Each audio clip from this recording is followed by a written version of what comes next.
যে 31 আমরা ডিসেম্বরকে dangerous December বলেছিলাম, সেই ডেঞ্জারাস ডিসেম্বরের 31 ডিসেম্বর সত্যি ডেঞ্জারাস হতে চলেছে। কারণ 31শে ডিসেম্বর এই মোহাম্মদ ইউনূস সরকার পাকিস্তানের পুতুল, সে মোটামুটি হবে একটা নাগরিক কমিটি, অর্থাৎ মৌলবাদীদের আড়ালের তাদের মুখকে ঢাকতে একটা নাগরিক কমিটির ফরমেশনে গোটা বাংলাদেশের যে সংবিধান বিভিন্ন যে ইন্টেলিজেন্স সোর্স থেকে আমরা জানতে পারছি তা বাতিল করার পথে, অর্থাৎ বাংলাদেশের এত বছরের সংবিধান তা বাতিল হতে চলেছে বলে একাধিক সোর্স আমাদের জানাচ্ছে। পরিবর্তে আরও দুটো বিষয় চলে আসছে যে সংবিধান বাতিলের সঙ্গে সঙ্গে সেখানকার যিনি বর্তমান প্রেসিডেন্ট মোহাম্মদ শাহাবুদ্দিন এবং সেনা প্রধান ওয়াকারুজ্জামান, এই দুজনকেই সরিয়ে দেওয়ার প্লট রেডি।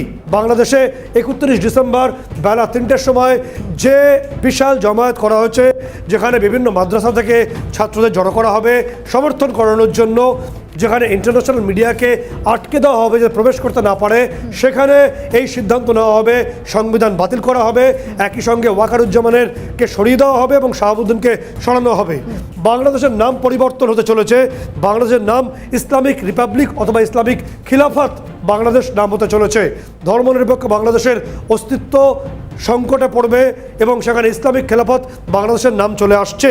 এবং তোমাকে বলবো একই সঙ্গে বাংলাদেশ আর্মির ক্ষমতা কার্যত অনেকটা কমিয়ে দেওয়া হবে, পরিবর্তে জঙ্গি গোষ্ঠীগুলোকে নিয়ে এসে ইসলামিক রেভলিউশনারি আর্মি, আবারও বলছি বাংলাদেশ সেনাবাহিনীর ক্ষমতা কমিয়ে আইএসআই নিয়ন্ত্রিত একদম এবিটি বা অর্থাৎ আনসারুল্লাহ বাংলা টিম বা নির্দিষ্ট আল কায়দা নিয়ন্ত্রিত ইসলামিক রেভলিউশনারি আর্মি সেটা গঠন করা হবে, ওই মঞ্চ থেকে ঘোষিত হবে। অর্থাৎ পুরো বাংলাদেশ একটা মৌলবাদী রাষ্ট্রে পরিণত হবে যার নিয়ন্ত্রণে থাকবে আইএসআই এবং পাকিস্তান।